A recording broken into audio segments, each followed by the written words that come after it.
우리 청취자 여러분은 경기도 가평하면 뭐가 떠오르십니까? 일단 잣이 유명하고요. 또 수상 레저의 중심지인 청평호가 있다는 것 정도는 다들 잘 아실 겁니다. 그럼 혹시 이 가평군이 6.25 전쟁 당시 수도권과 서울을 지키는 전략적 요충지이자 격전지였다는 사실도 알고 계신가요? 6.25 전쟁이 발발한 이듬해 5월 유엔군으로 참전했던 미군 213 포병 대대원들은 수적인 열세에도 불구하고 밀려오는 중공군에 맞서 그야말로 기적 같은 전과를 올렸다는데요. 하지만 이 전투는 언론 등에서 그동안 간간히 다뤘을 뿐 오랫동안 잊혔었습니다.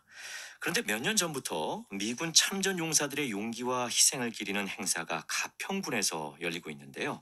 자, 지금부터 이 행사를 공동 주관한 국제봉사단체 한국헬핑엔지의 배동철 사무총장 전화 연결해서 자세한 말씀을 좀 나눠보겠습니다. 안녕하십니까? 안녕하세요. 반갑습니다. 네, 반갑습니다. 제가 방금 유엔군으로 참전한 미군 포병 대대원들을 기리는 기념 행사가 가평에서 열리고 있다 정도만 말씀드렸는데요. 어떤 행사인지 좀 더 자세히 소개해 주시죠. 네, 행사 이름은 미군 한국 전쟁 참전 및 가평 전투 74주년 기념식입니다. 네. 미국 유타주 시더시에서 참전한 미군들의 용기와 희생을 기리는 기념 행사인데요. 이 기념식은 6.25 전쟁 가운데 특히 이곳 가평에서 1951년 5월 26일에 있었던 기적의 가평 전투를 기억하자는 것입니다. 네. 이제 행사 일시는요. 네. 5월 26일 월요일 오전 10시 반부터 12시고요. 장소는 경기도 가평 북면에 있는 미군 한국 전쟁 참전 기념비에서 열립니다. 그렇군요. 그럼 당시에 일단 이 전투에 얼마나 많은 미군들이 참전했었던 건가요? 이제 이 미국 유타주 남부지방의 유타 방위군 600명이 한 대대로 참전했는데요. 네. 그 중에 이제 그 시더시티라는 곳인데 여기는 한 8천 명밖에 안 되는 작은 마을이에요. 네. 직업군인도 아니고 또 교사, 농부, 대학생, 탄광 노동자들로 구성된 주 방위군이었는데요. 네. 이들은 또 고등학교 졸업 후 친구들과 함께 입대한 이들도 있었고 또 그런데 대대원 대부분은 20살 안팎의 파릇한 나이였습니다. 아하. 이들은 이제 미 44단 이하 부대에 213 야전 포병대대에 배치됐는데요. 네. 기적의 가평 전투 참전자 240명이 이 대대 소속의 주인공들이었습니다. 예. 8천 명밖에 안 되는 작은 마을에서 600명이나 참전했다는 것도 놀랍고. 그런데 이제 이걸 기적의 전투라고 부른다는 거잖아요. 그 이유도 좀 궁금합니다. 네, 당시 그 한국 전쟁 현황은 전쟁 발발 후 이듬해였고요. 전시 상황은 급박했죠. 인천 상륙 작전은 압록강까지 밀고 올라갔던 국군과 유엔 연합군이 중공군의 참전으로 후퇴를 거듭했거든요. 당시 네. 경기도 가평은 전략적 요충지였습니다. 행성, 원주, 춘천까지 내려온 중공군이 가평을 차지하면 충청과 서울로 가는 길목이 뚫린 참이었어요. 네. 자, 이제 이런 상황에서 5월 26일 밤에 가평구 북면 화학리 산악 계곡에 미군 포병과 중공군이 이제 맞서서 밤새 전투가 벌어집니다. 네. 이때 그 미군 2개 포대, 그러니까 이제 213 포대 포병 대대 2개 포대가 240명이 밤새 4,000명의 중공군하고 상대로 싸웠어요. 네. 이 전투 결과 중공군 사상자는 1,181명, 그러니까 사망자는 이제 350명, 그리고 831명은 생포됐어요. 네. 놀랍게도 그런데 이제 이 미군 사망자는 한 명도 없었어요. 아하. 물론 부상자는 서너 명 있었지만요. 네.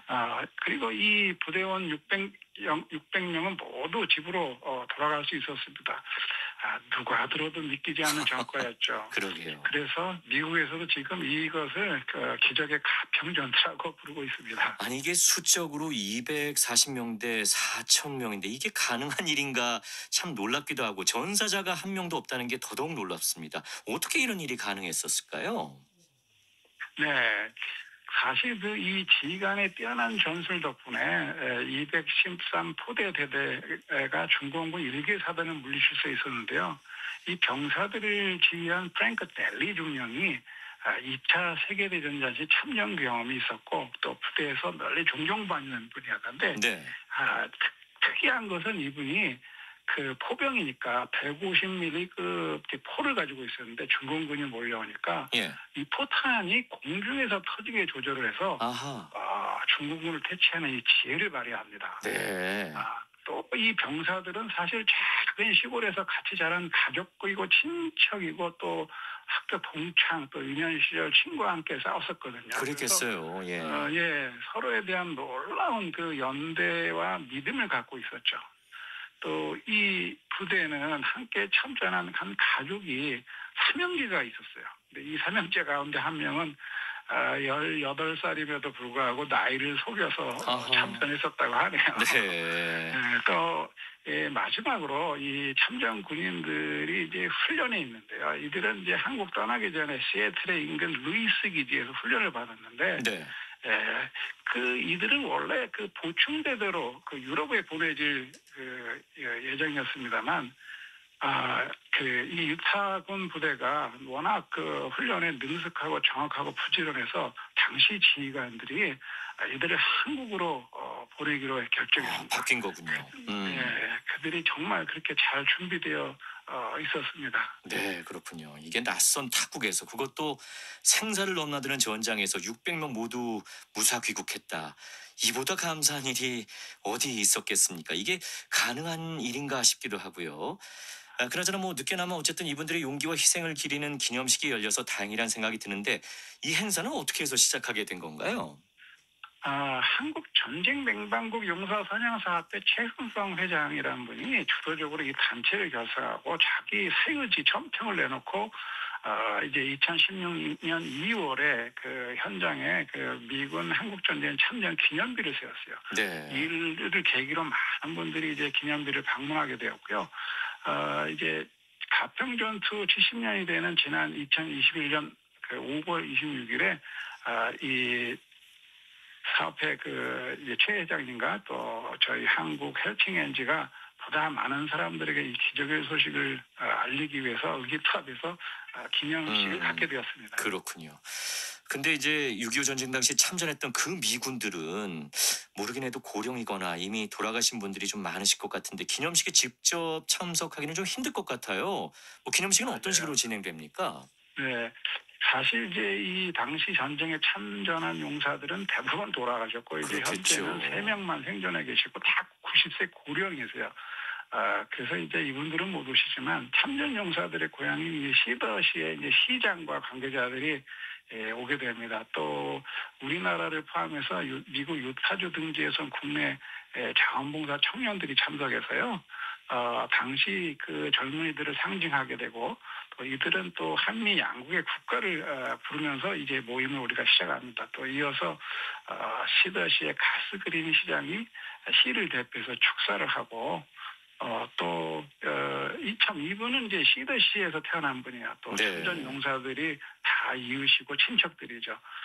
그리고 이제 주최 측인 우리 최승성 회장과 또 한국 헬핑 관계자가 축사도 하고요. 네. 또 참석하는 이제 가평군과 또 미군 보병 이사단에서 미군의 희생과 용기를 기리는 그런 행사를 하게 됩니다. 그렇군요. 무엇보다 그 600명의 미군을 파병했다는 그 미국 유타주 시더시의 감회가 참 남다를 것 같습니다. 예, 그렇지 않아도 저희가 이제 이분들 오면서 이제 준비 몸을 화상으로 여러 번 했는데요. 네. 이분들이 한결같이 하시는 말씀이 이 자기네 이 기적 행사를 해왔는데 이 기적 행사가 발생한 이 가평에 방문한다고 정말 많은 기대를 하고 정말 감회가 깊다고들 전해주고 계십니다. 네. 사실 그 시더시티도 그동안 나름대로 그 현장에서 기념식을 해왔거든요. 그래서 2008년 9월에 이제 시더시의 현지 참전용사공원에 이제 6.25 참전 기념비 헌납식도 갖고 2011년에는 이제 그 가평전투 60주년 행사도 하고요. 네. 당시에는 참전용사 52명이 참석했다고 합니다. 많은 사람들이 참석했죠. 또 이 부대가 그들의 자랑거리 아니겠어요? 그렇겠죠. 예, 양국 정부에서도 이 부대를 인정하고 시상식을 했었는데요. 네. 미 정부는 그 가평의 기적전투 직후 213 야전 포병대대 미 대통령 부대 표창을 수여했어요. 아하. 이는 당시 트루먼 대통령이 수여한 미군 최고령의 단체 표창으로 이 부대의 용맹함을 공식적으로 이제 찬양한 것이었죠. 또 우리 예. 정부도 전쟁 당시 이 부대를 지휘한 프랭크 델리 준정에게 지난 2015년에 6.25 전쟁 영웅으로 공식 선정했어요. 대단한 업적이죠. 그렇군요. 예. 네, 또 최근에는 이 유타주 관계자들이 이 전투를 세상에 알리기 위해서 기적의 가펜 전투 다큐멘터리 수년째 제작하고 있어요. 네네. 남아있는 기록과 살아있는 전쟁 영웅들의 증언 또 인터뷰 등을 기반으로 만들고 있는데요. 제가 듣기로는 내년 6.25 때쯤에 그 한국과 미국의 유력한 매체를 통해 공개된다고 하니 기대가 큽니다. 그렇군요. 이제 뭐 인터뷰를 어느 정도 좀 마무리할 시간이라 이번에 어쨌든 기념행사를 주관하시면서 많은 생각이 드셨을 것 같은데 끝으로 뭐 방송을 통해서 꼭 전하고 싶은 말씀 있다면 짧게 좀 한마디 부탁드리겠습니다. 네. 사실 6.25 전쟁에서 우리 참 많은 희생을 치렀어요. 이 전쟁에 참가한 유엔군 사상자만 54만 명이나 됩니다. 네. 이 가운데 미군 희생자는 4만 5만 4천 명, 부상자는 47만 명이거든요. 전체 사상자 가운데 95%가 미군이에요. 정말 어마어마한 숫자죠. 수많은 전투에서 수많은 사람이 희생되었는데 이 중에 한 명도 희생되지 않고 얼마나 승리를 거둔 전투가 있었다는 게 정말 믿기지가 않습니다. 네. 어떤 부대도 단 한 명의 전사자 없이 4천 명의 적군가서 승리한 것은 없었어요. 가평은 그래서 진정한 기적이라고 생각합니다. 저희는 이 기적을 잘 기억해야 한다고 생각합니다. 전쟁에서 우리는 정말 많은 희생을 통해서 자유를 얻게 되었습니다. 이 기념관 옆에 이런 크지만 글씨가 써 있는데요. Freedom is not free. 자유는 공짜가 아니다. 우리가 이런 값진 희생을 잘 기억하고 또 자라나는 세대들에게 이 메시지를 잘 전해야겠다는 사명감을 느끼고 있습니다. 예. 그런 의미에서 오늘 KBS에서 이런 멋진 기회를 주신 것 정말 감사드립니다. 예. 사실 이게 그런 기적의 전과를 올렸던 전투가 우리 일반들에게 좀 많이 알려지지 않은 게 참 의아하다 할 정도인데요. 그 올해 기념 행사가 아주 특별히 더 좀 의미가 깊다고는 들었거든요. 뭐 어떤 점에서 그런지도 짤막하게 더 들려주시면 좋을 것 같아요. 네, 이게 올해 이제 가평 행사가 이제 5회째입니다. 그런데 사실 코로나 시기로 인해서 네. 양쪽이 자매 결연을 맺고 있었음에도 불구하고 이제 교류가 좀 끊겼었는데요. 네. 마침 이제 올해 특별히 시더시장 일행이 이 방안에서 가평군에서 있는 이 행사에 직접 참여하겠다 이렇게 했어요. 그래서 네. 이제 가평군과 또 이 교류가 다시 이어지기로 됐습니다. 그래서 참 의미가 깊은 것 같습니다. 예, 그렇군요. 모쪼록 행사 잘 치르시기 바라고요. 이 가평의 기적 전투가 또 널리 또 많이 알려질 수 있는 그런 계기가 되기를 저희도 응원하겠습니다. 오늘 여러 가지로 말씀 잘 들었습니다. 고맙습니다. 감사합니다. 네. 지금까지 국제봉사단체 한국헬핑엔제 배동철 사무총장과 이야기 나눠봤습니다. 자유는 공짜가 없다라는 말 많이 마음에 와닿네요.